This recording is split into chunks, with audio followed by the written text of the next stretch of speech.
Olá, senhores, olá, senhoritas, bem-vindos, bem-vindas a esta aula de Quincas Borba, escrita por Machado de Assis, leitura obrigatória da FUVEST. Espero que vocês estejam bem, espero que vocês estejam animados e animadas, espero que a aula seja muito válida, útil para vocês, que vocês consigam, a partir dessa aula, a partir da leitura de vocês, que vocês consigam responder tranquilamente qualquer questão que porventura apareça aí sobre Quincas Borba. Beleza? Turma, para a gente começar, dois avisos, né? Antes da gente começar, dois avisos rápidos. O primeiro, eu não faço um resumo da obra e eu também não faço um resumo da vida, no caso aqui, do Machado de Assis, certo? São duas informações que vocês conseguem acessar, procurar na internet facilmente e que eu não tenho direito, não tenho também saco, paciência para fazer isso aqui, né? Não é essa a nossa proposta, muito pelo contrário, é fornecer um conjunto de um arcabouço, né, digamos assim, teórico, uma bagagem teórica reflexiva para que você consiga, na hora que aparecer a questão, para que você consiga respondê-la bem. Ninguém vai perguntar para vocês se Quincas Borba morreu de acidente de carro, se ele morreu, se ele se casou. Isso daí não faz parte das diretrizes das elaborações, da elaboração das questões, né? Evidentemente. Preciso que você vá além e é isso que nós faremos aqui, certo? Bom, então eu vou pular o primeiro slide. O primeiro slide ele fala um pouquinho sobre o autor. Deixemos isso de lado, afinal de contas, vocês terão, se já não tiveram, aula com o Carbonel e com o café, certo? A hora que aparece lá Machado de Assis, é claro que eles irão tocar em um ou outro aspecto da vida do autor, do Machado no caso, e também eles irão fazer um resumo bem rapidão de cada uma das obras e etc. Como eu disse, então, repito pela última vez, aqui a gente não vai fazer isso, a gente vai fazer uma análise mesmo daquilo que nós podemos e devemos extrair da leitura, né, da leitura da obra, certo? Bom, então para começar, turma, eu coloco aqui esse slide uma visão preliminar.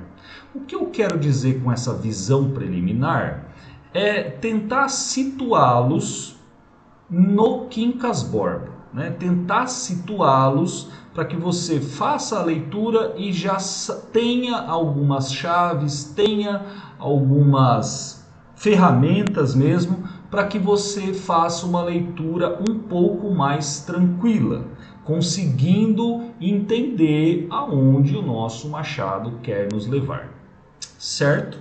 Bom, quando a gente fala de Machado de Assis, a gente tem um sujeito peculiar. Eu começo de trás para frente, aqui nesse slide, quando eu coloco assim, Quincas Borba é machadiano, não realista. Se a gente olhar a literatura acadêmica mais recente, o Machado de Assis ele não é considerado um realista. Ah, mas eu vi, tá lá no material didático. Não, firmeza, velho, firmeza. Para que essas mudanças, esse conhecimento produzido na academia é a faculdade, né? Produzido lá no ensino superior, para que ele chegue no ensino médio, para que ele chegue nos materiais didáticos aí, isso demora muito. Quando chega, acontece que o elaborador, quem é o elaborador? É o sujeito que ele mantém um vínculo com a academia e, portanto, ele está autorizado a formular uma questão que talvez o seu material não dê conta. Então é importante, eu vejo como importante trazer também algumas visões um pouco mais atuais, né? Que a gente saia daquele batidão que sempre aparece aí nos materiais. Então, quer dizer, é verdade, se a gente olhar nos materiais de literatura, irá aparecer inclusive o Machado de Assis como o fundador do realismo brasileiro, com lá o Brás Cubas, certo?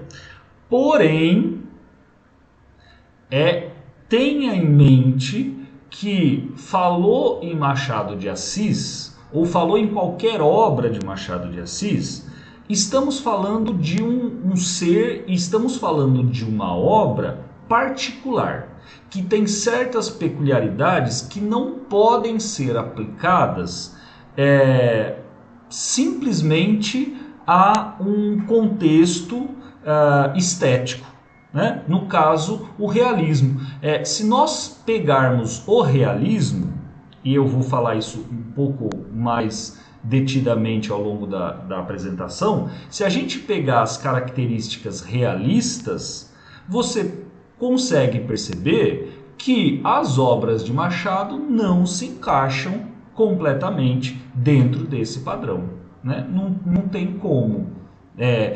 Eu diria muito pelo contrário, né? A produção machadiana, ela na verdade dá um regaço em todos esses padrões, em todas essas escolas estéticas. Então, como eu disse na outra aula, eu digo aqui, o Machado é mais ou menos um Nietzsche, né? Ele não consegue ser definido dentro de algum pensamento, no caso, né, do Nietzsche, alguma escola filosófica. Não é, velho. Nietzsche é Nietzsche, ponto final.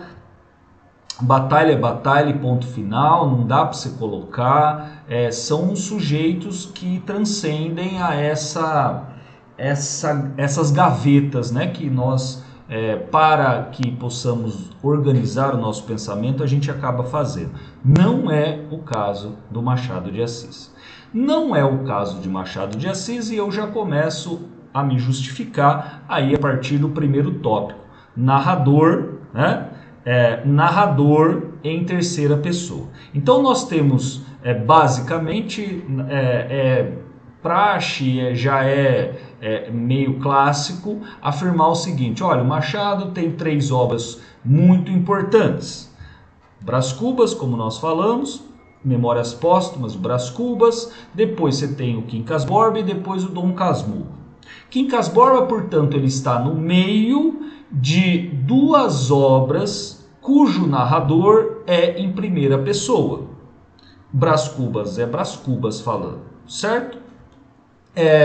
E no caso, então, do Quincas Borba, o que você tem? Você tem um narrador em terceira pessoa. Só que quando a gente olha para a definição de narrador em terceira pessoa, o que nos é ensinado? O que todo mundo fez até então? O narrador em terceira pessoa é esse cara que descreve de maneira objetiva, de maneira neutra, de maneira a compreender todos os elementos ou todas as situações ou todos os o desenrolar, digamos, daquilo que será apresentado, certo? O narrador, por isso que eu coloquei aqui, um narrador onisciente. Ele preza, né? Então o narrador em terceira pessoa é esse cara que ele paira sobre o enredo, né? Que ele está acima, portanto, né? Como se ele estivesse acima do desenrolar dos fatos ou da situação, enfim. Agora, o nosso Machado de Assis, o seu narrador em terceira pessoa é um narrador que se esquece daquilo que ele está falando, ele não se lembra Mas será que eu já comentei isso com você, leitor? Ele conversa conosco, ele tira sarro, né, da gente, ele é irônico, ele nos leva para um lugar, ele fala, não, peraí, agora vamos voltar, né? Se você está lembrado, lembrada, se você já leu a obra, quando o Rubião se declara, né, para Sofia e depois ele sai da casa lá dos Palha, o narrador o acompanha. O narrador o acompanha. Aquele processo de euforia, de culpa. Ai, será que eu fiz certo? Será que eu não fiz? Não, eu fiz sim. Não, eu não fiz. E aquele delírio, né? Começa então aquele estado de loucura do Rubião a partir desse... E agora, será que ela aceitou? Será que ela não aceitou? O meu flerte, né? Então, o narrador irá acompanhá-lo até sua casa e todos os desvios que o Rubião teve ao longo aí desse caminho. Chega no momento, então, depois de ter narrado, depois de ter acompanhado o Rubião, o narrador volta e fala assim, agora vamos à residência dos Palha, vamos ver lá o que está acontecendo. Veja que diferença. Então, é um narrador em terceira pessoa, é alguém que tem essa... que nos conduz? Não sei exatamente, no sentido de que é aquele sujeito onipresente, onipotente, que sabe tudo, está em todos os lugares e faz a descrição acurada do enredo, digamos assim? Não, com certeza não. Né? Então é já uma característica própria aí do Machado. Não bastasse isso, o que fará o Machado de Assis? Se a gente olhar para os romances que foram escritos anteriores, né, romances anteriores aí ao Quincas Borba, quando a gente fala do narrador em terceira pessoa, esse narrador, especialmente o romantismo, gente, especialmente o romantismo, esse narrador, ele vai descrever a natureza, ele vai descrever como que está o clima, ele vai descrever, né, ele vai fazer aquela descrição, digamos, da cena. Você vai entrar, você é capaz, dependendo aí, claro, né, do autor, mas normalmente, especialmente dentro do romantismo, repito,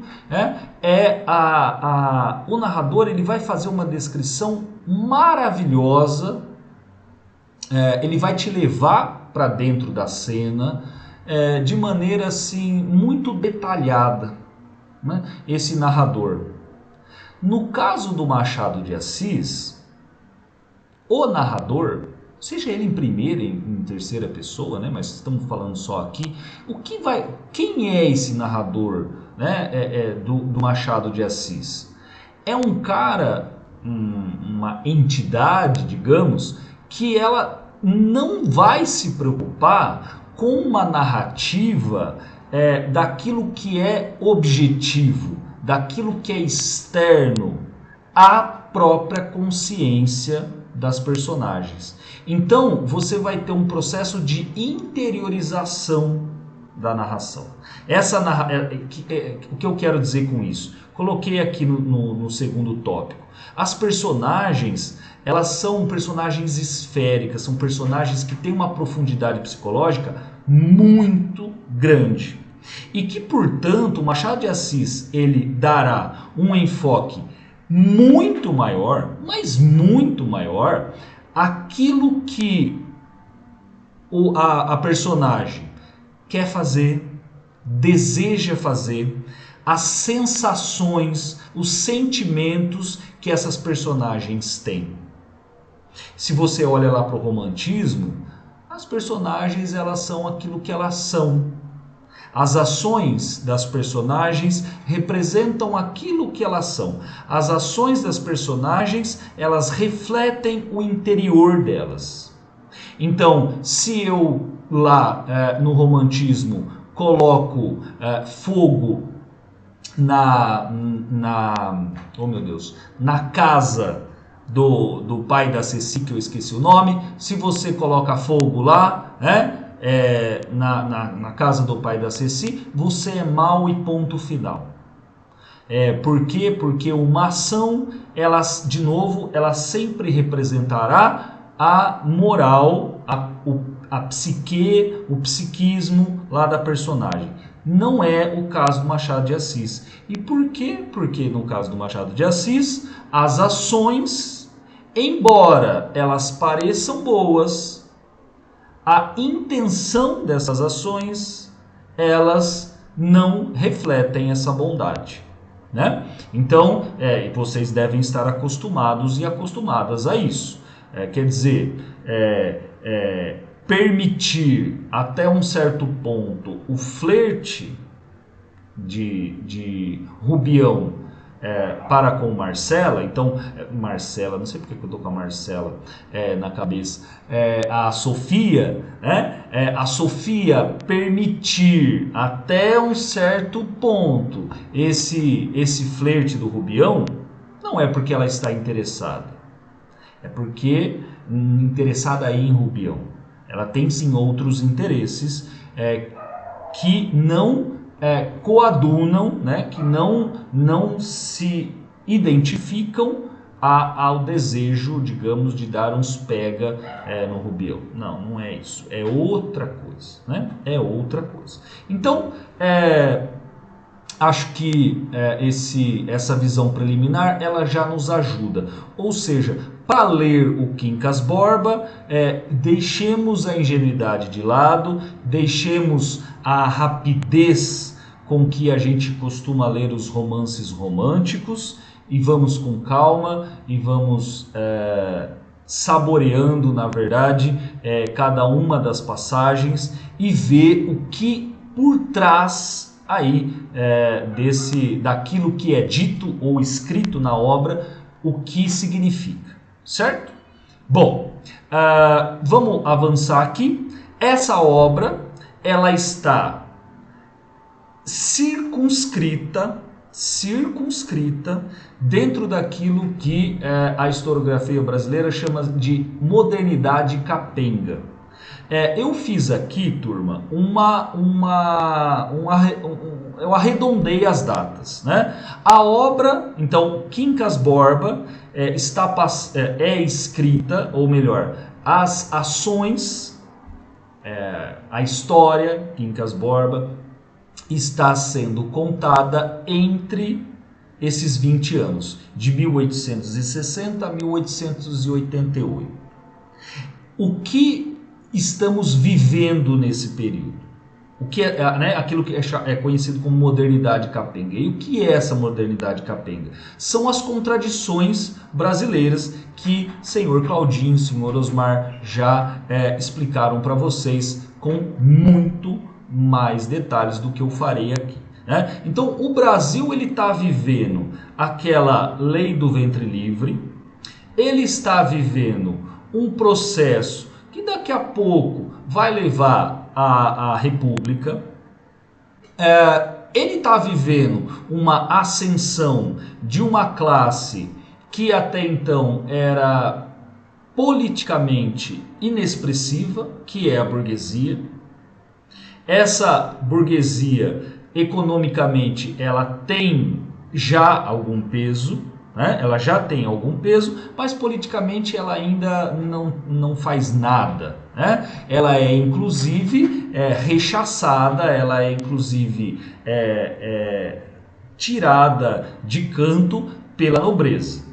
Tanto é que isso você vai ver com muita clareza na obra. Ou seja, a intenção dos burgueses, pensa lá no casal Palha, é o quê? É tornar-se um nobre, né? Então os caras vão fazer palacete. Lá no final, eles, qual que é o desejo, o porquê da ascensão capitalista, o porquê da ascensão desses pequenos burgueses, chamados de arrivistas também? O cara ele quer se tornar um nobre, né? Ele quer ser reconhecido por um título de nobreza. Dinheiro ele tem, mas o dinheiro só por si só não basta. É preciso que ele tenha esse reconhecimento social, é preciso que ele tenha esse status social, certo? Então, vejamos lá, ciência e escravidão. Mas como assim? Como a gente vai juntar essas duas coisas? Não pode, né? É impossível. E por que é impossível? Porque a escravidão, do ponto de vista das explicações científicas, elas não se sustentam. Na medida em que você estabelece que existe uma desigualdade natural entre as pessoas. E a ciência, ela vai dizer o contrário. Ah, não vai não, professor, porque eu vi aqueles estudos, né, lá do Lombardo, eu vi aqueles estudos do Darwin, eu vi aqueles estudos do Gobineau, em que, né, o cara fala que o físico das pessoas, naquela época a gente usava a palavra raça, né? Mas hoje nós diríamos as etnias, elas são naturalmente diferentes e, portanto, estão predispostas a determinadas ações. Isso, em linguagem clara, significa que o negro ele só serve para trabalhar porque ele é muito burro, o índio ele é um vagabundo, não gosta de fazer nada, só gosta de tomar banho, coçar a virilha e dormir na rede, né? Então, agora o branco não, o branco é o bom, o branco caucasiano, né? O branco europeu o filé mignon, digamos, da humanidade. Essas duas coisas, elas dentro do Brasil, elas se juntam. Então, teremos adeptos dessa ideia, ou seja, eu explico uma pretensa desigualdade natural pela ciência, o que não pode ser, né, cara? O que não tem condições de ser, mas aqui tá firmeza, tudo vale, né? Outra contradição, romantismo e realismo. Ou seja, você tem duas escolas estéticas com objetivos completamente diferentes, né? Completamente diferentes e que estão no mesmo lugar e que estão ao mesmo tempo. Ah, mas eu vi no material didático que primeiro vem o romantismo e depois vem o realismo. Pois é, mas obras com a estética romântica ou com as características românticas, elas existem até hoje, né? Elas existem até hoje. Então, essas duas, digamos, essas duas propostas diferentes, também tá firmeza, tá tudo valendo, né? Aqui no Brasil. Império e República. Aí você fala, não, mas espera aí, de fato lá, né, 1888 houve a República no Brasil. É verdade. Só que você também sabe que essa república, ela não contou com a participação de ninguém no momento, né, da proclamação, não contou com ninguém a não ser com uma pequena parte de militares. Que precisou, né, se você lembra da história, que precisou, Benjamin Constant precisou ir lá e quase que trazer o Deodoro da Fonseca, né, no colo para conseguir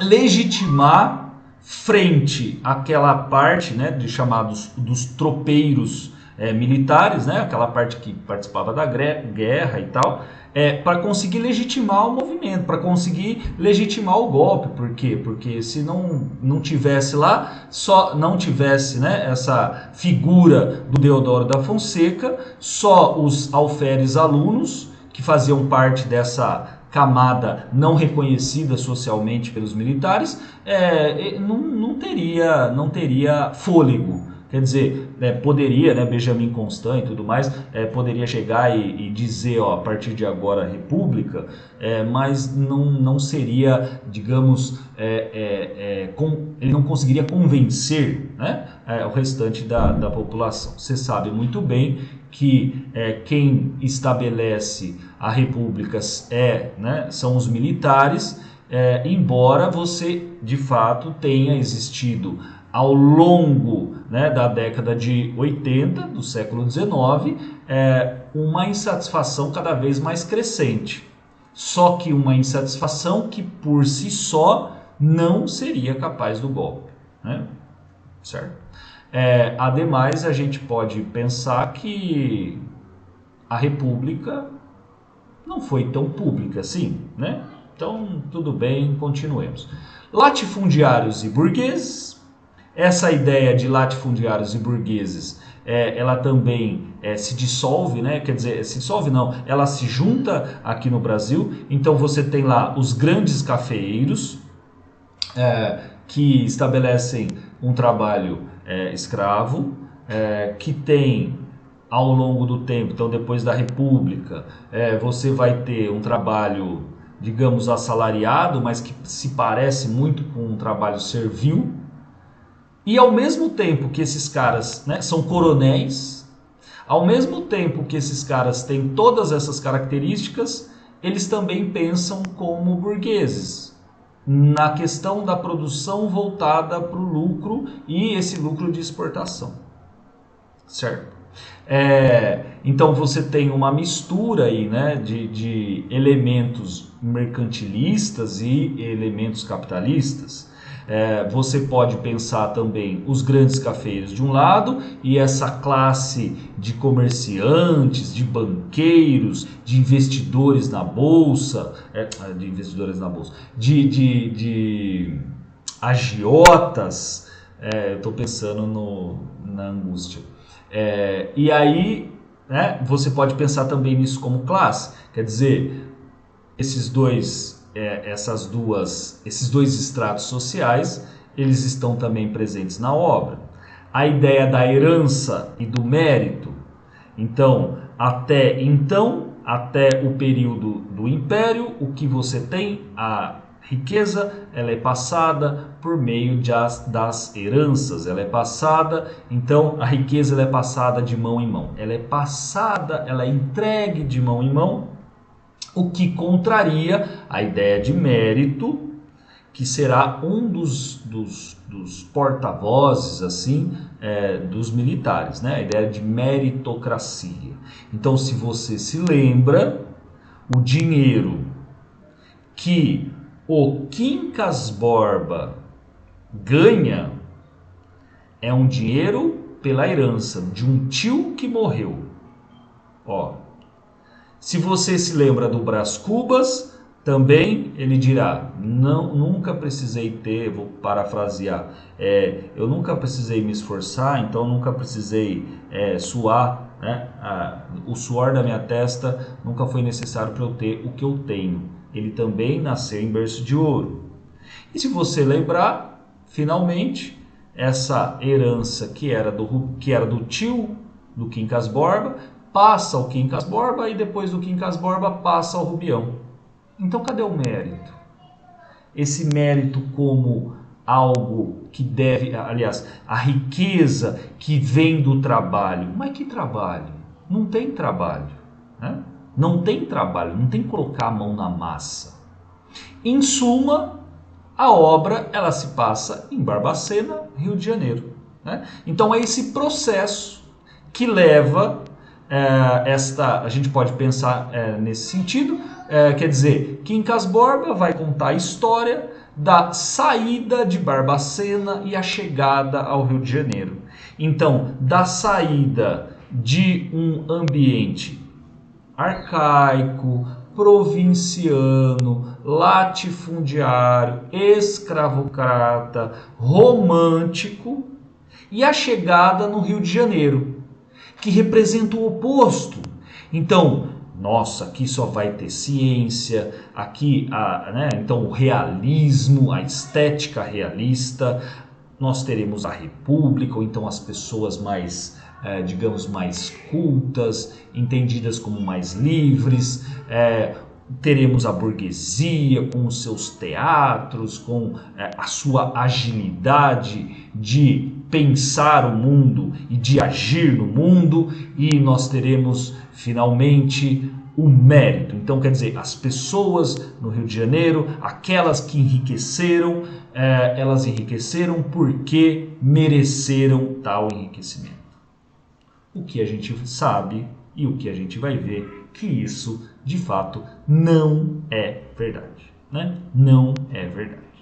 Certo? Vamos lá? Avançando aqui. Qualquer coisa, se vocês tiverem dúvidas, me perguntem. Que brincadeira linda. Aqui há um resumo de tudo que eu falei, tá? Peguei esse trechinho da obra A Voluptuosidade do Nada, Niilismo e Galhofa, em Machado de Assis. Velho, se tiver um livro para você ler sobre Machado de Assis, é esse, maravilhoso Vitor Sei.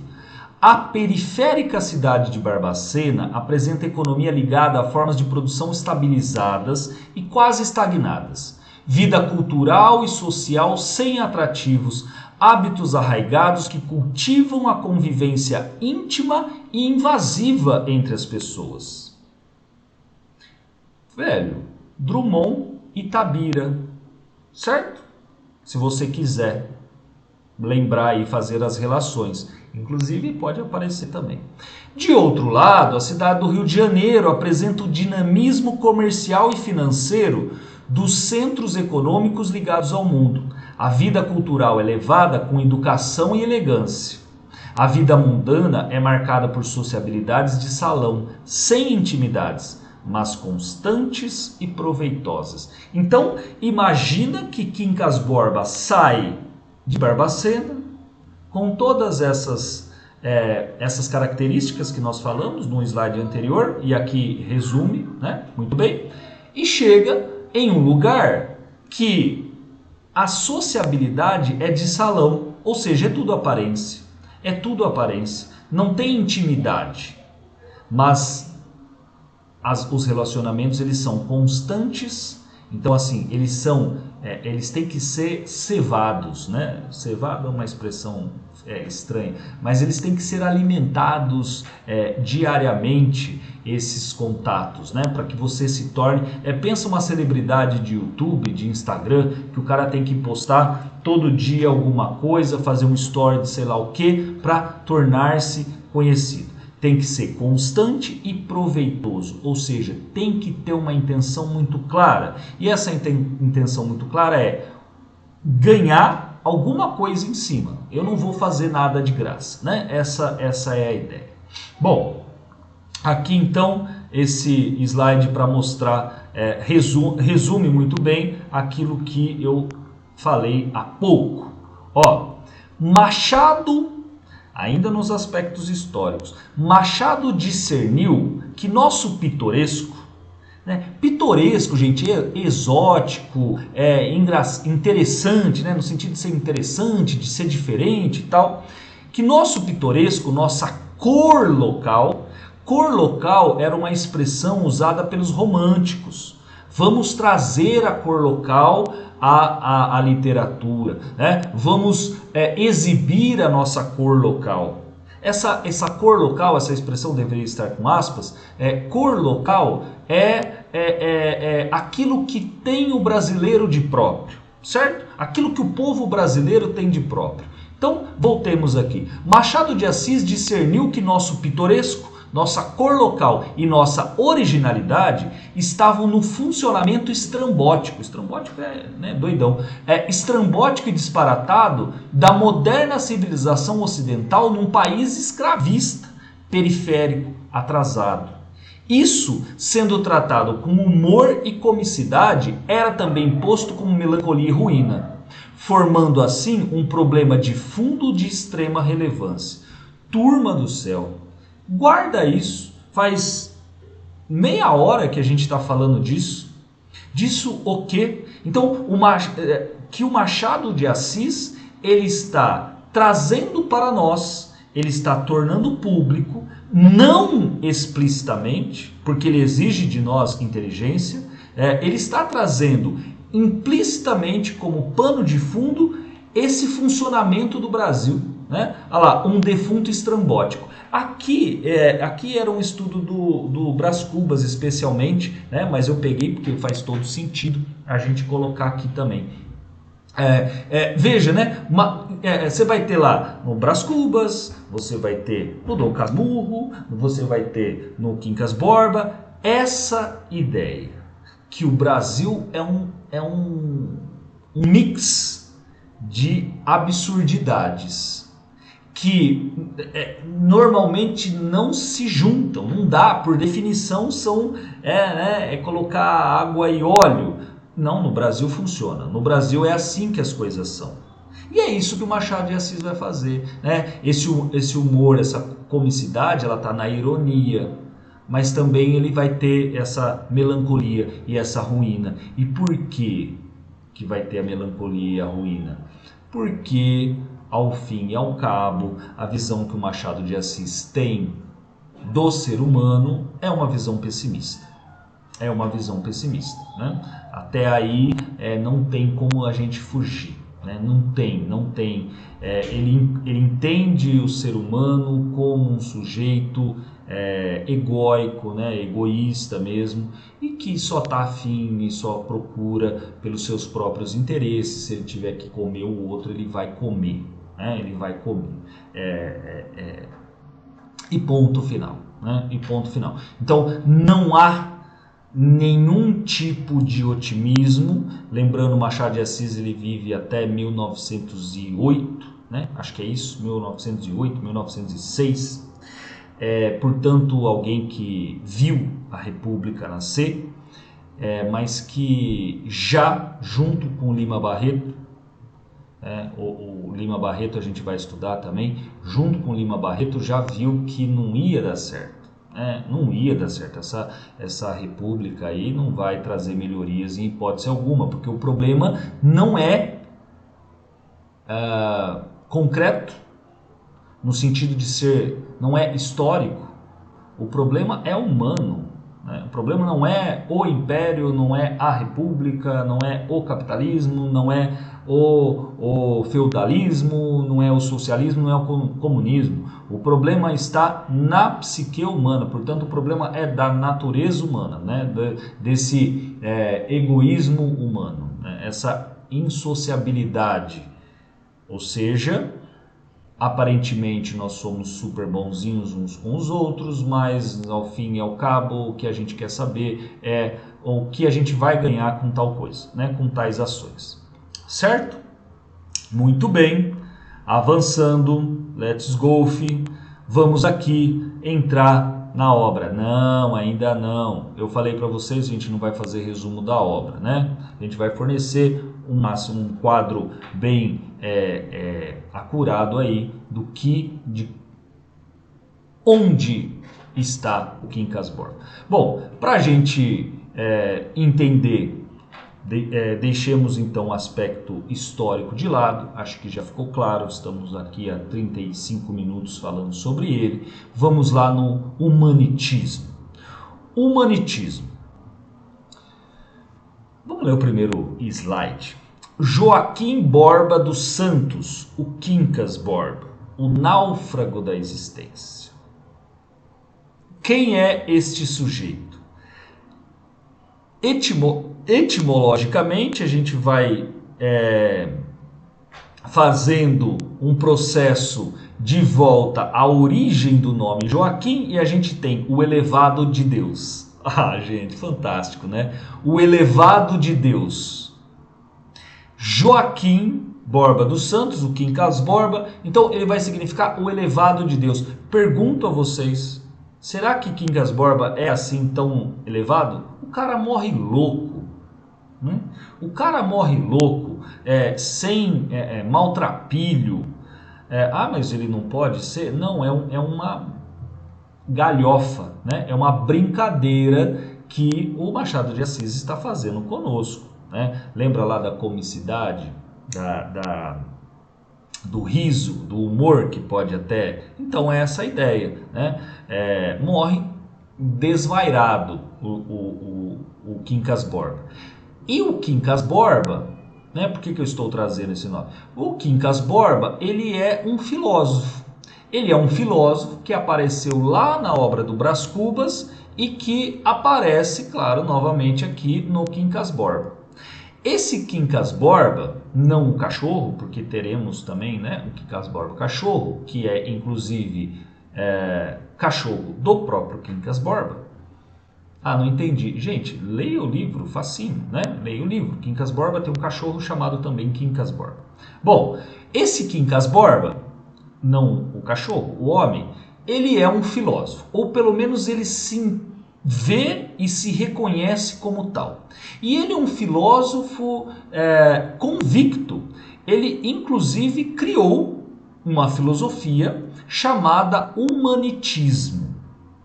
Olha que interessante, humanitismo lembra humanismo.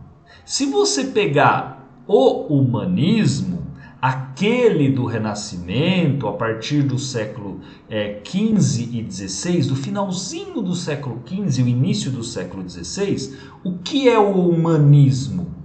É aquela volta, ou melhor, é aquela atmosfera intelectual que historicamente irá ser chamada de Renascimento, mas é aquela atmosfera intelectual em que haverá lá aquela volta aos ideais greco-romanos, teremos aquela volta a uma explicação do mundo a partir do homem, então aquele antropocentrismo, a sobriedade, a harmonia, a justa medida aristotélica, nada de excesso. É onde está, por exemplo, é onde vem, né, só para você se localizar, é onde vem quando o soneto chega lá para Portugal, né, é a época então do Leonardo da Vinci, do Michelangelo, o Sá de Miranda, né, trazendo o soneto para Portugal, é a época do Camões, então você pega lá o lirismo camoniano, você entende toda a influência lá do Platão e dos neoplatônicos especialmente. Você pega a época camoniana, você vê lá toda a influência greco-romana também, né? Só que no caso aqui não é humanismo, é humanitismo. O que é o humanitismo? O humanitismo é então essa corrente desenvolvida, né, corrente, esse conjunto, né, esse sistema filosófico dividido, criado pelo Quincas Borba, que na verdade é uma paródia, é uma miscelânea, eu coloquei aí, né, uma mistura daqueles vários ismos que estavam em voga, que estavam presentes e que eram defendidos no século XIX, especialmente darwinismo, positivismo e essa ideia do cientificismo. Muito rapidamente, não tanto assim, o que significavam esses ismos, né? O que eram esses ismos? Se você pegar o positivismo é aquele do Comte, a ideia de que a humanidade, o conhecimento humano, ele evolui, portanto ele é um evolucionista. Eu saio das explicações teológicas, religiosas, até chegar às explicações científicas positivas, daí vem o nome. O cientificismo, essa ideia de que tudo, né, claro, cientificismo, darwinismo, tá tudo junto, vai ser essa ideia de que tudo para ser verdadeiro tem que ser passado pelo crivo da ciência, portanto o que interessa são os dados, o que interessa são os fatos, e qualquer coisa que não se adeque aos nossos sentidos, à observação, portanto, dadas informações obtidas a partir dos nossos sentidos, a gente joga fora, né? E o darwinismo é essa ideia da evolução, que o homem, ele, o animal, ao longo longo da história, ou ao longo da história, não vamos usar essa palavra, ao longo do tempo, ele evolui com a intenção de sobreviver. Ou, dizendo de outro modo, o darwinismo, ele entende que a sobrevivência ela é dada àqueles mais aptos. Mais aptos são aqueles que conseguem se adequar melhor ao ambiente. Só que, turma, a gente está falando do darwinismo e Darwin está falando do aspecto natural, do aspecto biológico. Ou seja, a evolução do ponto de vista biológico é a seguinte: aqueles que estão mais adaptados, aqueles que estão, entre aspas, mais confortáveis ao ambiente que se encontram, sobrevivem. Aqueles que não estão, não sobrevivem. Ponto final.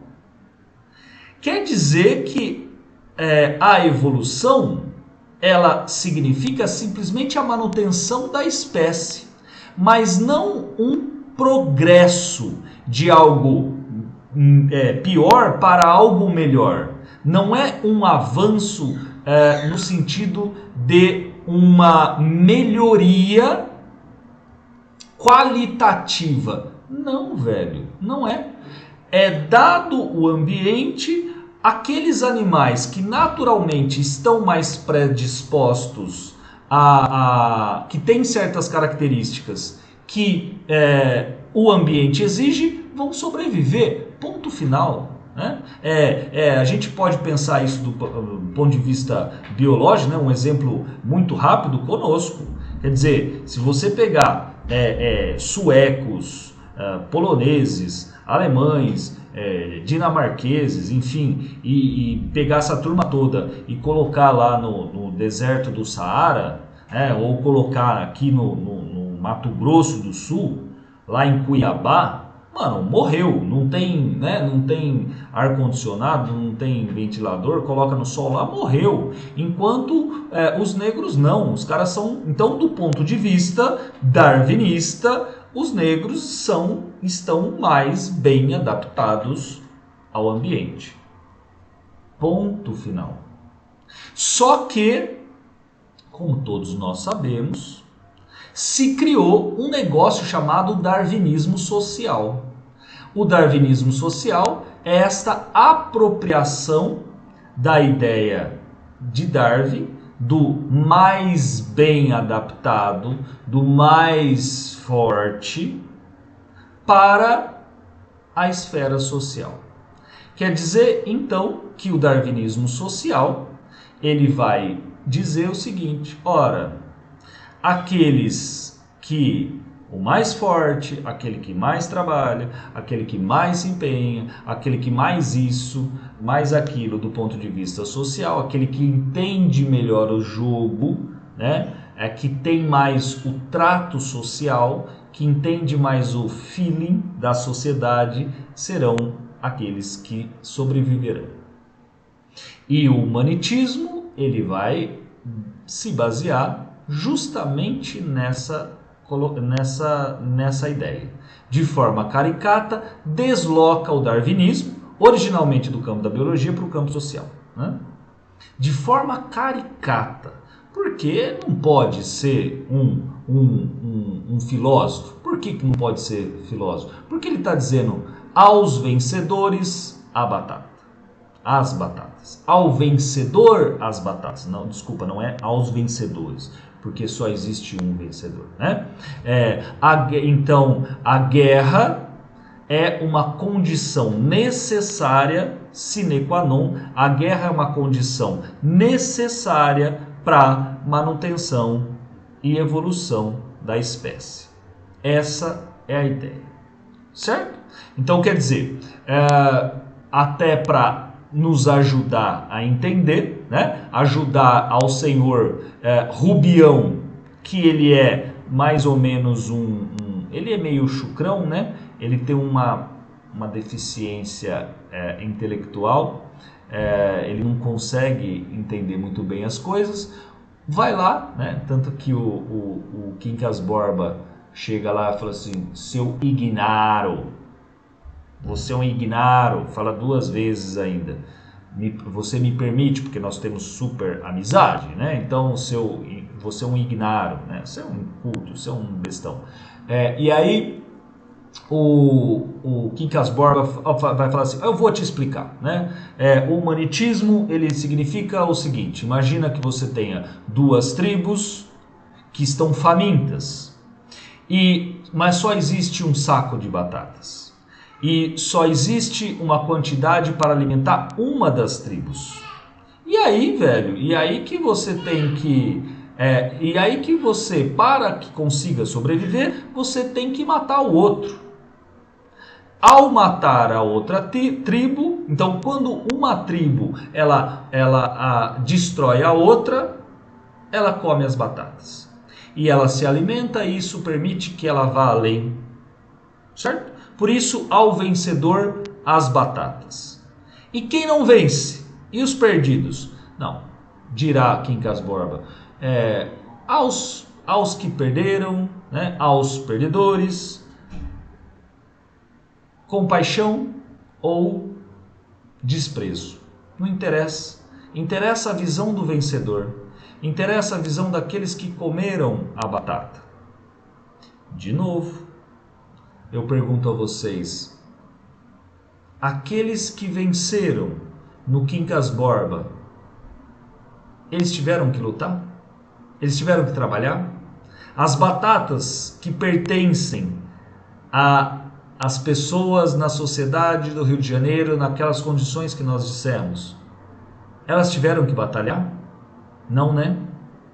Tá vendo? Tá vendo como que é uma brincadeira, é uma ironia ferrada mesmo, né? Fudida do Machado de Assis?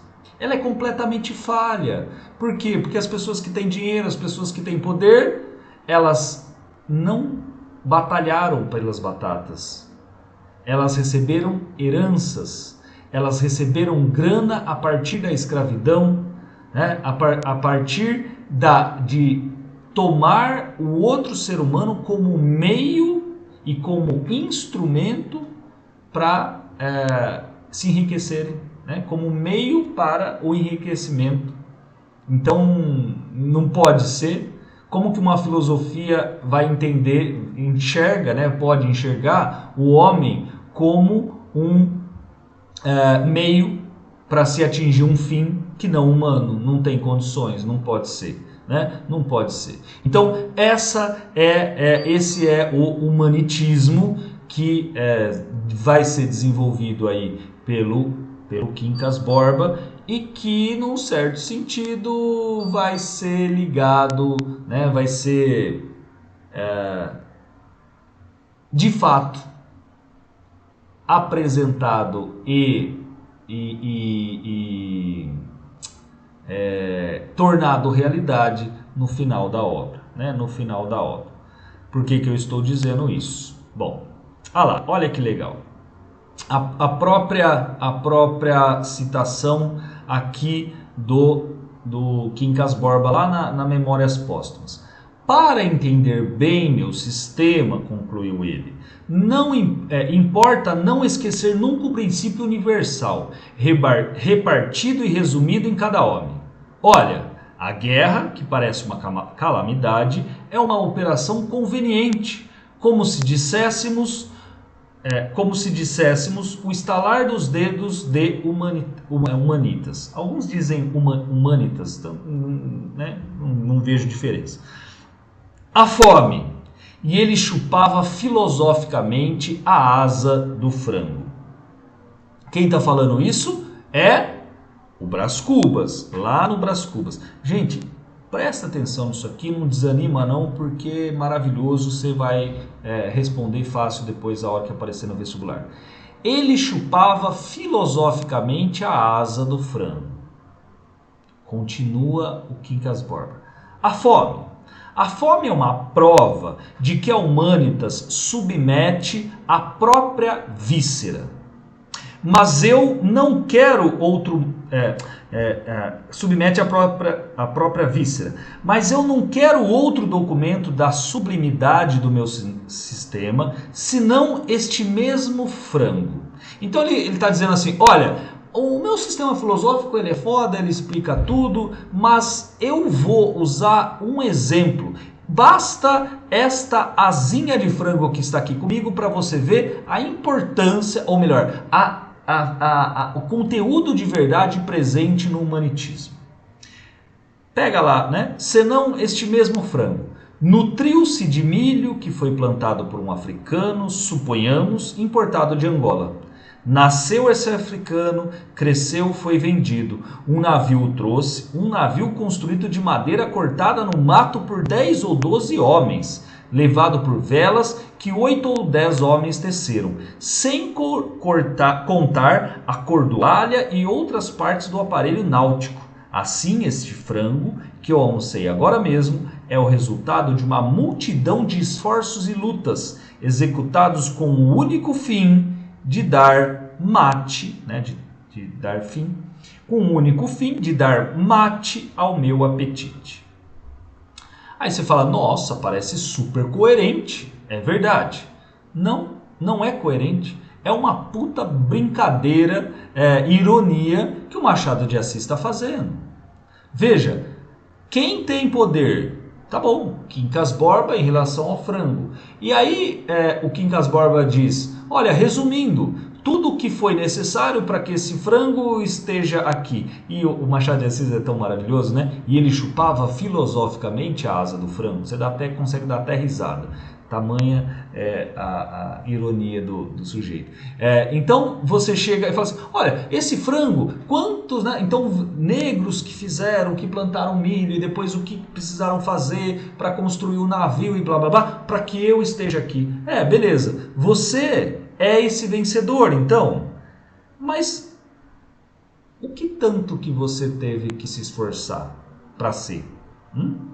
Você recebeu uma herança, velho. Você era um puta de um mendigo. Você era um mendigo, né? Se você leu lá o Brás Cubas, o Quincas Borba, ele era um mendigo. Ele estava completamente acabado. E depois ele ganha a fortuna, também não gasta, né, horrores com ela, só que ele tinha muito dinheiro, gasta horrores. Começa a frequentar, né, alguns salões e etc. Herda tudo aquilo que foi do tio dele e morre louco, sem ter levantado, né, sem ter suado a testa para ter o que teve. Então ele também é um fracassado. Mas para nós não é assim, né? Naquela sociedade da época não é assim. Eu não vou falar da nossa sociedade, deixa quieto, né? Naquela época as coisas não eram assim. O cara, por ter um puta de um latifúndio, ele se achava o superior. O cara, por ter um puta latifúndio, ele se achava o mais forte, o mais evoluído, o mais poderoso. Mas a pergunta era sempre essa, foi assim, da onde você tirou? Como veio essa riqueza? Ela veio dada. E essa é a grande crítica que o Machado de Assis está fazendo. Muito bem. Aqui a gente faz então a análise, né? A gente começa a entrar especificamente na obra. Puta merda, professor, só agora com quase 1 hora? Sim, mas a aula está gravada, você pode ir e voltar à vontade, né? Fique tranquilo. Então eu acho que deu para entender, fizemos todo aquele processo do contexto histórico, falamos aqui do Humanitas ou do Humanitas e agora a gente pode ver como que essas coisas elas são ilustradas pela obra. Exatamente, né? Como então que todo esse plano de fundo aparece aqui na nossa obra do Quincas. Primeiro, eu começo com o Rubião, né? É um nome, então, Rubião. Quem é o Rubião? Na verdade, o livro ele recebe esse nome, Quincas Borba, mas Rubião é a personagem principal. Ele é o protagonista, certo? O Rubião é aquele cara que vai sair de Barbacena e vai para o Rio de Janeiro. O Rubião é aquele cara ignaro que vai receber a herança como a herança universal, né? Ele será o herdeiro universal da riqueza de Quincas Borba. Vejamos a princípio o nome. Rubião é um nome incomum, cuidadosamente escolhido. Aliás, gente, isso é óbvio, quer dizer, toda a vírgula que está em cada uma das obras, não é só do Machado de Assis, mas especialmente, tudo que está colocado lá tem um motivo, tudo que está colocado lá tem um porquê de ser, né? Cuidadosamente escolhido. E como o Machado de Assis, ele adora, né? Ele ama brincar com essas coisas de aparência, essência, né? Aquilo que de fato é e aquilo que de fato parece ser, a gente já se delicia com o nome escolhido, né? Das personagens. É um nome incomum, cuidadosamente escolhido, como está patente. E que a sua mais convincente interpretação é a de que se relaciona com o boom do café, né? Com o boom do café que acontece, aí você sabe, dentro da história brasileira, em meados do século XIX e que se estende até o século XX, até a década de 1930, né? Até a República Velha aí como um todo. Pois está muito próximo do nome latino do gênero ao qual pertence a planta do café, a rubiácea. Desta maneira alegórica, estabelecida já no início do romance, Machado realmente associa o personagem com o país. Como o Brasil, Rubião enriqueceu subitamente e desperdiçará essa fortuna. Certo? Então, como o Brasil, Rubião enriqueceu subitamente e despertará esta fortuna. Essa ideia, né, dessa ascensão e o declínio, é só você lembrar lá do convênio de Taubaté, né, a que ponto chegamos para estabilizar o preço do café, manter o lucro, etc. E depois o que deu disso tudo, né? Então você vai ver o Rubião, esse cara, porque ele recebeu a herança e depois ele vai, né, jogar tudo fora. E essa relação do Rubião com o café, ou o boom do café. Existem outras interpretações, eu coloquei aquela que, como está escrito aqui, né, a mais convincente interpretação, certo? Bom, Rubião pelo narrador. Rubião fitava enseada. Eram 8 horas da manhã. Gente, esse aqui é os 2 primeiros parágrafos da obra. Quem que é esse Rubião? Eram 8 horas da manhã. Quem o visse, com os polegares metidos no cordão do chambre, à janela de uma grande casa de Botafogo, cuidaria que ele admirava aquele pedaço de água quieta. Mas, em verdade, vos digo que pensava em outra coisa. Olha lá, olha o Rubião falando. Em verdade,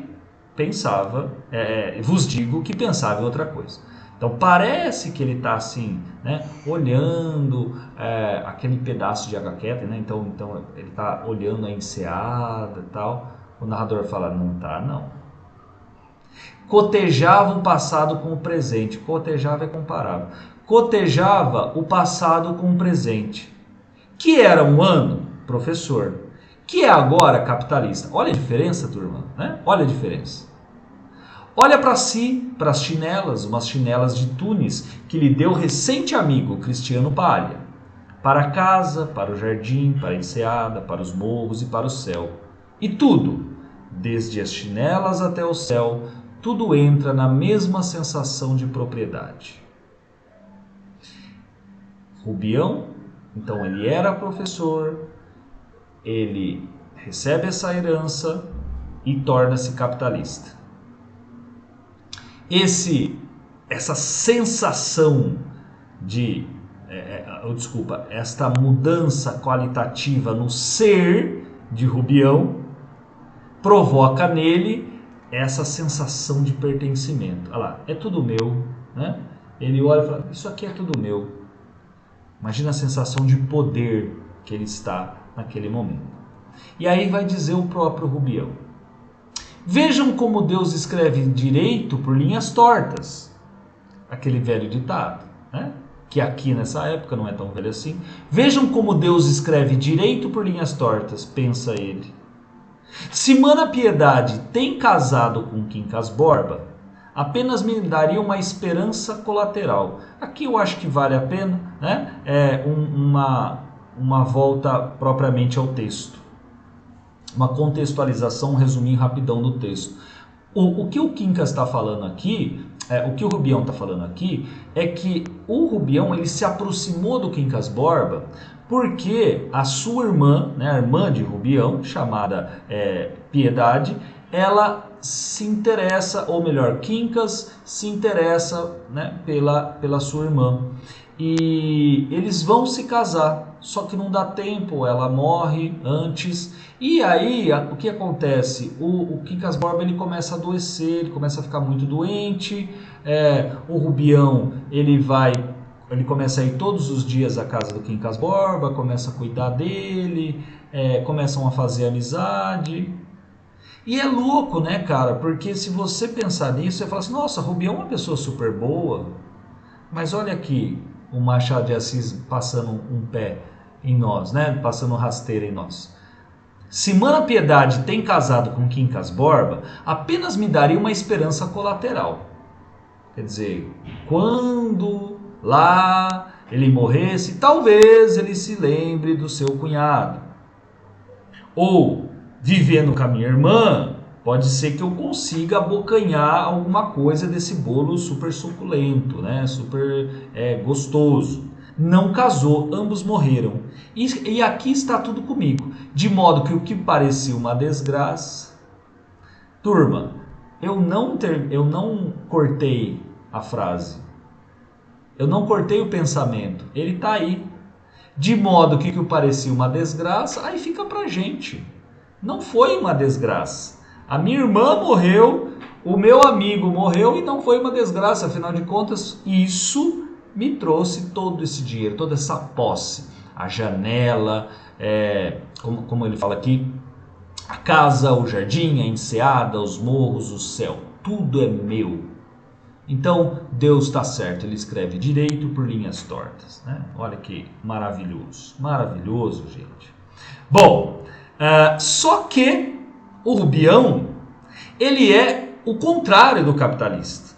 Quer dizer, o Rubião que ele tem, então, né, essa ideia do café, né, o que eu quero dizer com o contrário do capitalista?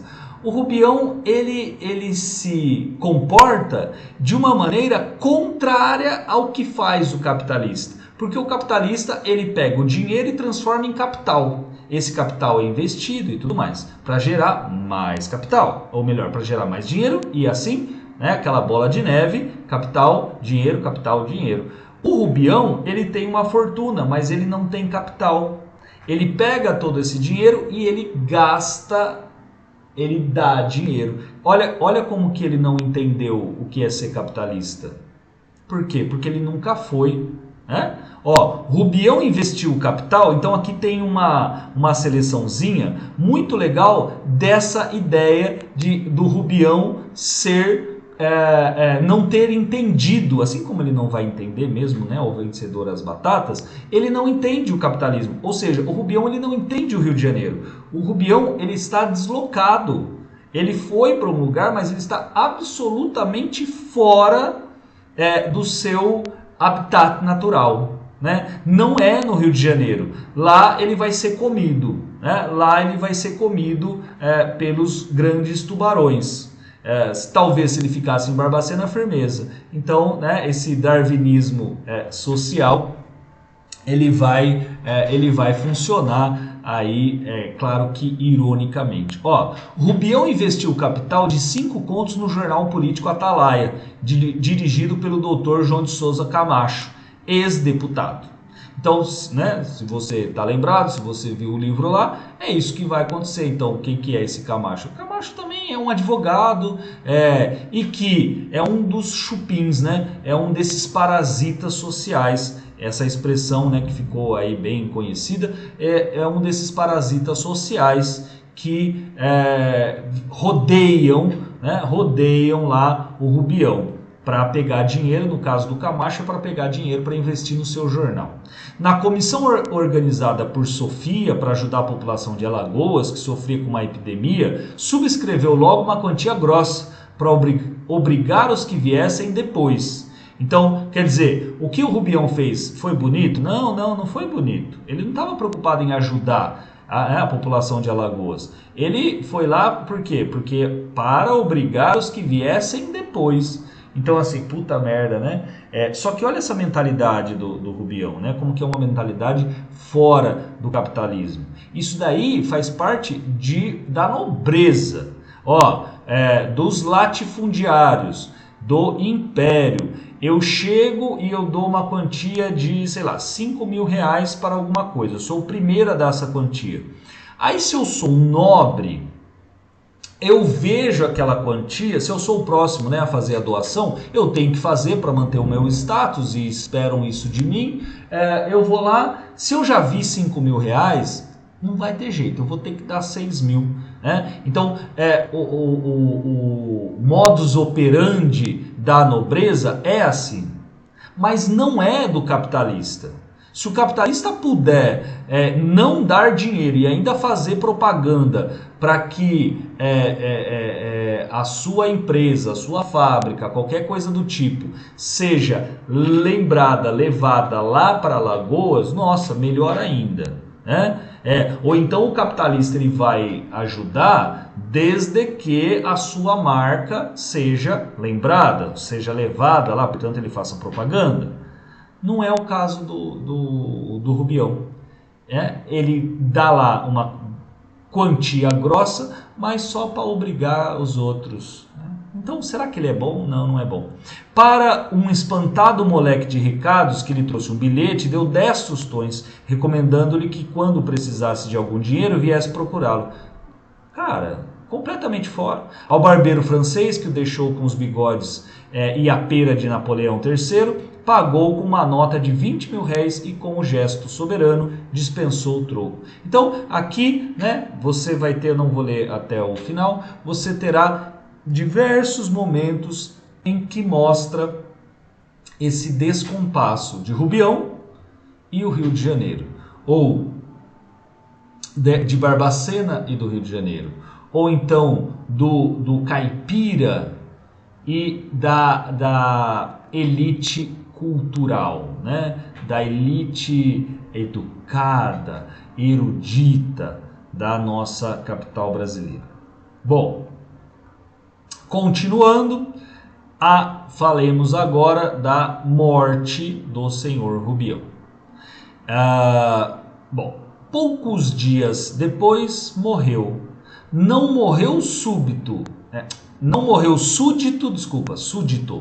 né? Nem vencido. Antes de principiar a agonia, que foi curta, pôs a coroa na cabeça. Uma coroa que não era, ao menos, um chapéu velho ou uma bacia, onde os espectadores palpassem a ilusão. Não, senhor. Ele pegou em nada, levantou nada e cingiu nada.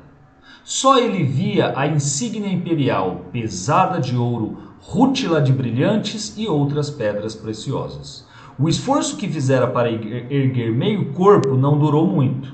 O corpo caiu outra vez. O rosto conservou, porventura, uma expressão gloriosa. Guardem a minha coroa, murmurou. Ao vencedor, a cara ficou séria, porque a morte é séria. 2 minutos de agonia, um trejeito horrível e estava assinalada a abdicação. Por que eu trago aqui essa última passagem do livro? Porque trata da morte de Rubião? Não exatamente. Por quê? E aí recorremos aí, né? Façamos mais um resuminho rapidão da obra. O que vai acontecer? Então, Rubião ele vai para o Rio de Janeiro, ele herdou de um louco, certo? Ele herdou uma fortuna de um louco. Só que ele não herda só o dinheiro, ele herda também a loucura. Né? O Rubião ele vai herdar a loucura do Quincas Borba. E essa loucura, ela será evidenciada pela primeira vez quando ele, Rubião, tem um encontro que não estava marcado, na verdade, um encontro quando Sofia o pega pelo braço e o leva, né? Tá tendo então um jantar lá no do casal Palha, na casa, né, do casal Palha, e a Sofia o pega para dar uma voltinha no jardim. Nesse momento, o Rubião já estava muito interessado, completamente apaixonado por ela e tal. E ele se declara, ele diz: olha, eu gosto muito de você, você é muito linda, olhe para as estrelas do Cruzeiro do Sul todos os dias, às 10 horas da noite, porque eu também estarei olhando e as nossas almas estarão entrelaçadas, né? Os nossos pensamentos estarão na mesma sintonia. Muito bem. A Sofia, ela se espanta, ela fala assim, nossa, ela pensa, né? Rapaz, o que esse cara tá fazendo? E ele pega forte nela, assim, na mão, né? Ele aperta forte a mão dela e ela tenta sair, não consegue. E no momento em que eles são, né, o casal, o Rubião e a Sofia, eles são interceptados. Muito bem. O que acontece? A Sofia, ambos, né, entram para casa, tudo bem, vai cada um para o seu canto, e no final dessa passagem, o Rubião, quando ele sai da casa dos Palha, ele já sai meio que assim, sem saber o que ele fez, né?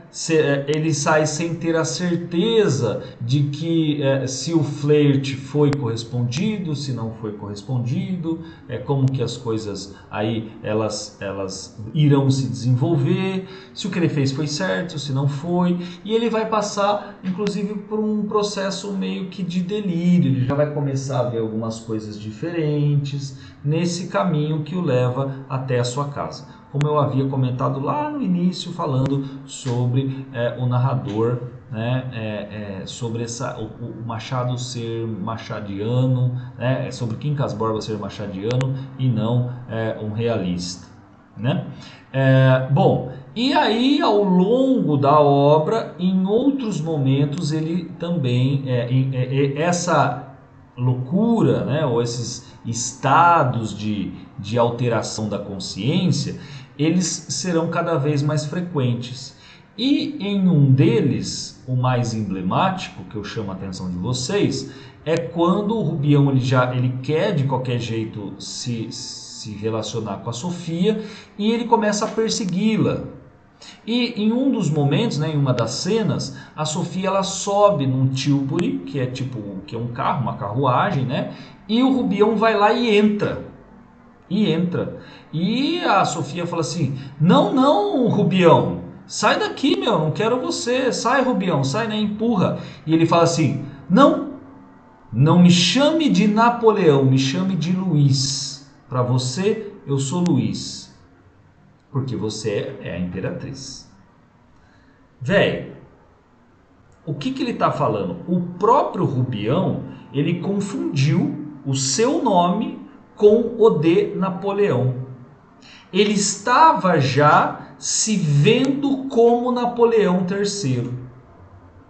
Napoleão III, e é aí o ponto importante, gente, a Machado de Assis é demais, né? O Napoleão III, ele é o sobrinho do Napoleão Bonaparte, do Napoleão fodão, do Napoleão que é eleito presidente na República Francesa e, né, pós-Revolução Francesa, e que depois se estabelece como imperador, como monarca, fecha a república e começa a sua expansão pela Europa. Não é a esse Napoleão que o Rubião se identifica, é ao Napoleão III. O Napoleão III é o cara que está na república e que quer voltar à monarquia. Gente do céu. O Rubião, portanto, ele está se identificando com este contraposto. Ele está se identificando com a roda girando ao contrário. Por quê? Porque o Brasil ele saiu do Império e ele foi para a República. E a ideia é que a República seja melhor em todos os aspectos, né, positivos, que seja mais avançada do que o Império. O que o Rubião está fazendo? Mais uma mostra de quão deslocado ele está em relação à sua realidade, ou à realidade do Rio de Janeiro. Por quê? Porque o Napoleão III é esse processo contrário, inverso. É sair da República e voltar à monarquia. De novo, repito, para a gente finalizar essa parte aqui do Rubião, o Rubião ele tem dinheiro, mas ele não entende. Ele mostra esse descompasso em relação ao capitalismo. Ele está dentro da capital, ainda império, né? Ainda império naquela época, que os burgueses estão ganhando dinheiro e etc, e acumulando dinheiro e transformando dinheiro em capital, e ele não. E ele está jorrando, só desperdiçando, jogando para tudo que é lado dinheiro, certo? Então tente lembrar disso, né? Não é por acaso que a identificação de Rubião é com Napoleão III e não é com Napoleão Bonaparte famosão, mas é com o seu sobrinho. Bom, a ideia de parasitismo social. Rubião é o mais nítido exemplo do mecanismo de devoração do homem pelo homem, instrumento da ambição econômica da sociedade urbana de Palhas e Sofias, Camachos e Freitas.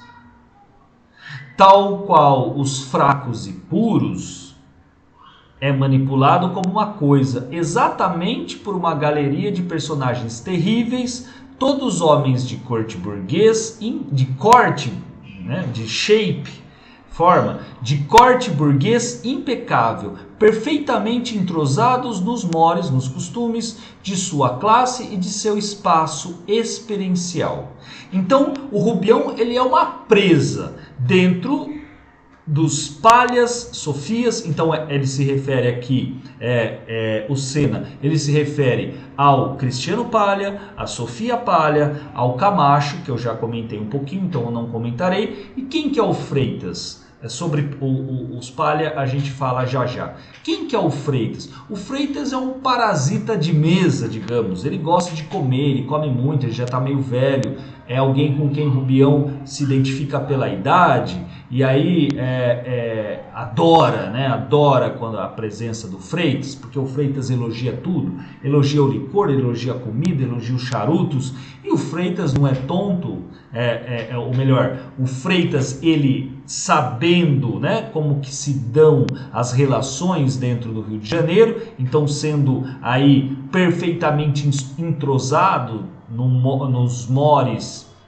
de sua classe, ele vai porque ele quer comer de graça, ele quer beber de graça, enfim, e ele vai lá e fala e fala e fala, e o Rubião ama essa sensação, né, de poder dar, sem precisar nada em troca, né, de dar apenas para ter esse status, esse gostinho de poder, né? Só que ele está sendo muito ingênuo, né?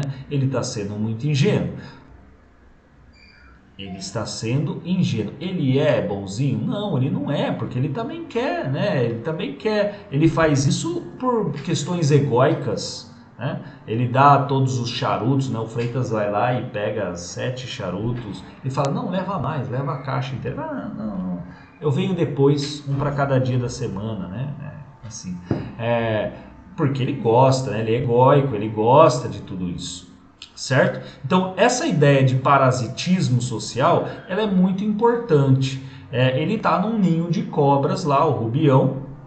Ele quer ser, digamos assim, né? Não sei, esse desejo de fazer parte dessa classe, de fazer parte desses comportamentos, mas ele não consegue, né? Ele não consegue. Ele não de fato entendeu como funciona esse tipo de pessoa, né? Essa classe da burguesia, né? Bom, continuando aqui, e finalmente nós temos o casal palha, né? Então a gente falou bastante do Rubião, falamos dessa ideia de parasitismo social, a expressão também arrivismo, né? Pessoas arrivistas são aquelas pessoas que querem subir na vida, isso subir na vida é claro que é economicamente, querem subir na vida de qualquer jeito e daí elas passam a perna nas outras pessoas e não tem nenhum escrúpulos para isso. Bom, quem é o casal palha? Porque junto com o Rubião, o casal palha, eles são, né, os três personagens, as três personagens que aparecem mais. Quem é esse casal palha? Cristiano. Então, a gente fez, eu mostrei para vocês da onde vem o nome do Rubião, que é essa ideia do café, do boom, né, que sobe depois acaba tudo. E agora falando sobre o casal palha. Cristiano tem seu prenome, lembra lá o Joaquim, né? Joaquim, a ideia do enviado de Deus. Olha aqui, Cristiano tem seu prenome derivado de Cristo. E o primeiro sobrenome Almeida remete à alma. Olha que pessoa boa, né? Cristo e alma, pode ser alguém mais bom que isso, né? Ter uma candura, uma piedade maior do que essa. O comportamento do personagem ao longo da narrativa demonstra, porém, ironia em relação ao significado do nome, já que não apresenta qualquer traço cristão na medida em que se aproveita da ingenuidade de Rubião para espoliá-lo. E aí vale, né, uma referência mais ao resumo, né, à obra em si. Quem que é esse Cristiano palha? Junto com a sua esposa, eles encontram o Rubião já no trem que leva os três de Barbacena ao Rio de Janeiro. E naquele momento o Cristiano já estala os dedos, né, já brilha os olhos dele, e ele vê que ali vai ser uma presa fácil. O Rubião não consegue, né? Ele tem a boca aberta, como a gente diz, ele tem a boca aberta e ele já fala, não, eu tô indo lá buscar o meu dinheiro, afinal de contas eu tenho um amigo muito bom que vocês acreditam que ele me colocou como herdeiro universal? Nossa, a hora que fala isso, o palha fica louco. Só que, claro, como o palha é um desses parasitas sociais, o mais bem adaptado ao seu meio, ele chega inclusive e fala assim, ô Senhor, eu agradeço muito a sua confiança para comigo, mas toma cuidado, não sai espalhando isso aí para todo mundo, porque tem gente ruim no mundo, então, né, quietinho aí, fica aí de boa, mantenha sigilo, porque senão as pessoas podem te roubar. Nossa, o Rubião entende isso como, né? Entende isso como um conselho de amigo, e já o trata como amigo. No final da viagem, né? Eles se combinam.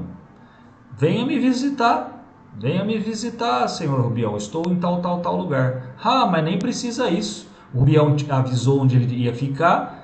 No outro dia, logo de manhã, já aparece lá o Cristiano palha, certo? Agora, e sobre... Então, o Cristiano palha, ele vai fazer isso. Ele vai sugar até onde ele puder, até onde ele pôde, né? O Rubião. O Rubião, ele vai ficar pobre. A hora que ele fica pobre, já não é mais interessante para o casal. E esse ato, né, do Cristiano sugar o Rubião, ele é racional do ponto de vista moderno. Quer dizer, todo o dinheiro que o Cristiano suga do Rubião é transformado em capital.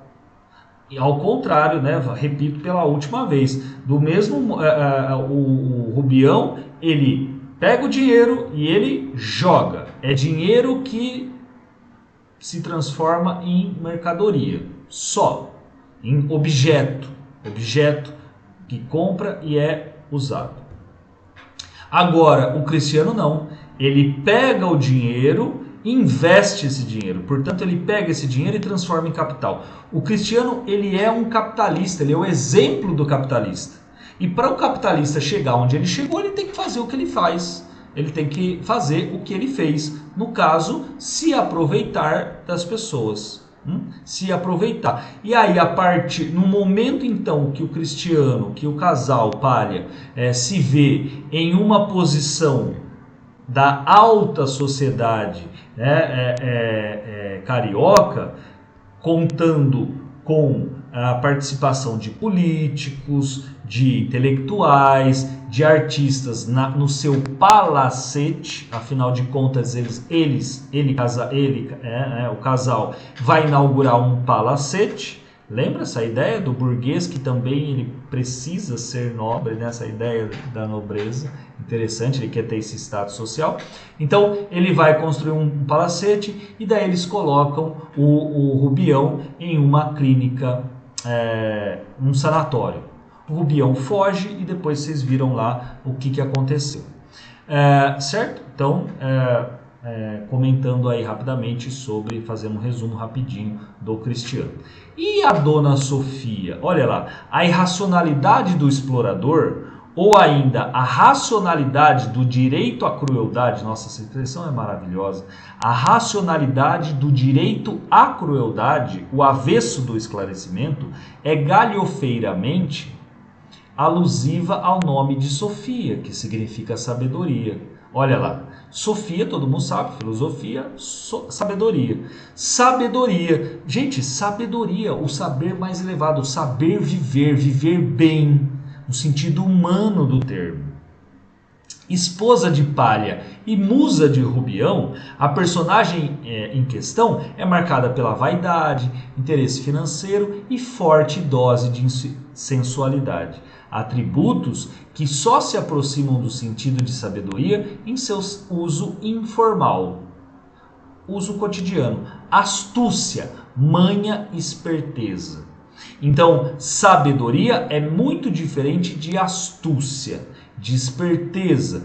Por quê? Porque manha, astúcia e esperteza significam o quê? Você usar a sua inteligência sem usar sua inteligência para calcular quais são os meios que eu devo utilizar para um fim mais eficaz, para um fim melhor. Então eu estabeleço o meu propósito e eu vejo quais serão os meios que eu utilizarei para ter mais benefícios ou mais bônus ou mais saldo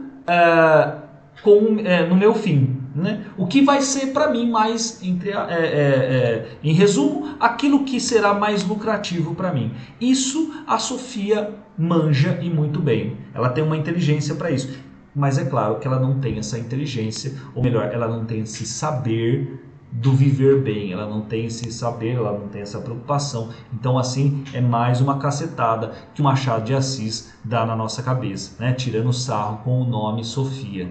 Marcada pela vaidade, então é uma moça jovem, bonita, 20 e poucos anos, né? Que fica, Rubião entende como uma musa, né? A palavra aqui usada pelo Vitor Say, ela é boa, né? Ela é ótima, né? Musa, então ela é mesmo essa figura que vai despertar no Rubião todos os seus impulsos, né? E só que ele, Rubião, não consegue lidar com isso. Então ela é vaidosa, ela gosta de aparecer, e também a hora que você lê, ou se você não lê, quando você lê, você vai ver que o Cristiano, seu marido, também gosta que ela apareça. E compra roupas e compra objetos da toalete, né? Enfim, para que ela faça a sua toalete e as joias e tudo mais, para que ela se mostre, e o Cristiano ele sente prazer, né? Ele tem esse fetiche. Interessante essa ideia. Interesse financeiro, então é claro, né? Ela está preocupada com a grana, tal como o Cristiano, porque se não tivesse não daria certo, né? É uma passagem interessante que quando quando a Sofia conta para o Cristiano o que o Rubião fez, então o flerte, né, que ele a cantada que ele deu nela, o Cristiano fala, mas a gente, e ela fica doída, ela fala assim, não, velho, eu não quero receber cantada desse cara feio aí, desse nojentão, né, desse tontão. Aí o Cristiano, e ela quer cortar as relações. Aí o Cristiano chega assim e fala assim, mas bem, eu devo muito dinheiro a ele. Nossa, na hora que ele fala isso, ela coloca a mão na boca dele. Não tem ninguém em casa, só tem os dois. Eles estão lá na casa. A Sofia está contando um episódio para o Cristiano. E ela coloca a mão na boca dele. Pode ser que alguém tenha escutado. Então tá bom, se o problema é esse, a gente continua. E de fato eles continuam, né? E forte dose de sensualidade. Como eu disse, né? Ela se mostra, o marido gosta que ela se mostre. E ela vai ter um carinha, né, aqui, uma personagem chamada Carlos Maria, que eu não comentei aqui, e eu finalizo a aula com ele. O Carlos Maria é um sujeito, também é um parasita social, só que ele é jovem e ele é muito convicto de si. Né? Ele é jovem, ele é bonito, ele atrai a atenção das mulheres, ele flerta com todo mundo, ele elogia todas as mulheres amam, né? O Carlos Maria. E o Rubião, ele também, né? O Carlos Maria frequenta a casa do Rubião, porque também tem tudo de graça, e o Rubião ele gosta dessa altivez, né, do Carlos Maria, até o momento em que o Carlos Maria começa a elogiar a Sofia. Só que quando o Carlos Maria flerta com a Sofia não conta nada para o Cristiano.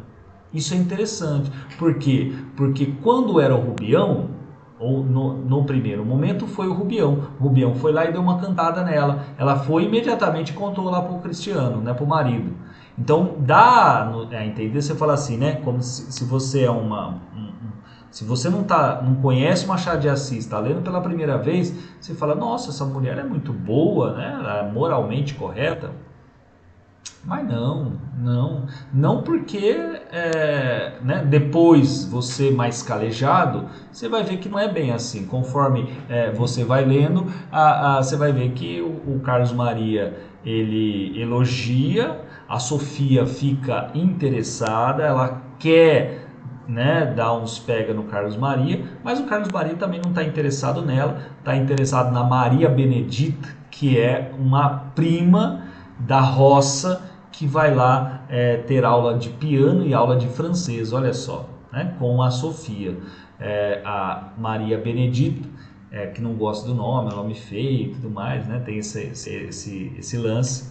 A Maria Benedita, ela é caipirona, e ela vai ter aula de francês e de piano lá com a Sofia. E a Maria Benedita pergunta, mas por que eu preciso disso? Não, você precisa porque faz parte do trato social, né? Faz parte do métier aí da nobreza. Então, né, não é pelo tocar piano, não, as coisas não são nada em si, né? Acho que essa é a última lição que o Machado de Assis teria para nos dar. Nada é em si dentro da sociedade. Veja que eu estou falando da sociedade, eu não estou me limitando apenas a essa parte burguesa, né? Nada é em si mesmo, nada tem um fim em si mesmo nas relações sociais, nas relações dentro da sociedade. Tudo tem um meio, quer dizer, nada tem um valor absoluto, é tudo circunstancial, é tudo relativo a determinado momento, relativo aos interesses, relativo aos humores, relativo aos apetites e assim sucessivamente, certo? Então, acabamos aqui a análise. Não ficou muito longa, 1h40, eu acho que deu para vocês entenderem. Se não deu, me procurem na medida do possível, o que eu souber eu explico, o que eu não souber eu vou atrás e ajudo, mas eu espero que vocês tenham entendido, tenham compreendido essas chaves, né? Vamos usar aquela expressão do Clóvis de Barros, que eu acho muito bonita e muito pertinente. Eu acho que eu consegui oferecer para vocês as chaves, porque são muitas, né? As chaves para adentrar a essa obra, esse castelo chamado Quincas Borba. E espero que com essas chaves a leitura fique mais fácil, que vocês compreendam com maior clareza e, novamente, havendo dúvida, questionamentos e tudo mais, vocês me procurem. Certo, gente? Beijos. Obrigado, valeu, até mais.